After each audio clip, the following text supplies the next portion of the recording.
ગઈકાલે સુરત મહાનગરપાલિકા અને જિલ્લા પંચાયત તાલુકા પંચાયતની જે ચૂંટણી યોજાઈ હતી એની મતોની મતગણતરી આવતીકાલે સુરત મહાનગરપાલિકાની મતગણતરી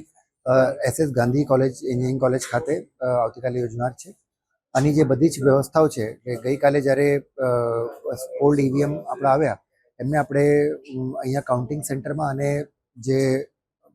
સ્ટ્રોંગ રૂમ છે એમાં આપણે મુકાઈ દીધું છે અને પૂરતું બંદોબસ્ત પણ અહીંયા મૂકી દીધું છે. એની જે બીજી વ્યવસ્થાઓ છે ગરમીને જોઈને જે પીવાના પાણીની વ્યવસ્થાઓ છે, AC કુલર કે જ્યાં પંખાની વ્યવસ્થા કરવાની છે એ બધી વ્યવસ્થાઓ અને બાકી બીજી આનુષંગિક વ્યવસ્થાઓ જે છે સ્ટાફની તાલીમથી લઈને બધી વ્યવસ્થાઓ કરી લીધું છે. આશરે ઓલમોસ્ટ 2000થી ઉપરનું ફક્ત કાઉન્ટિંગનો જે સ્ટાફ છે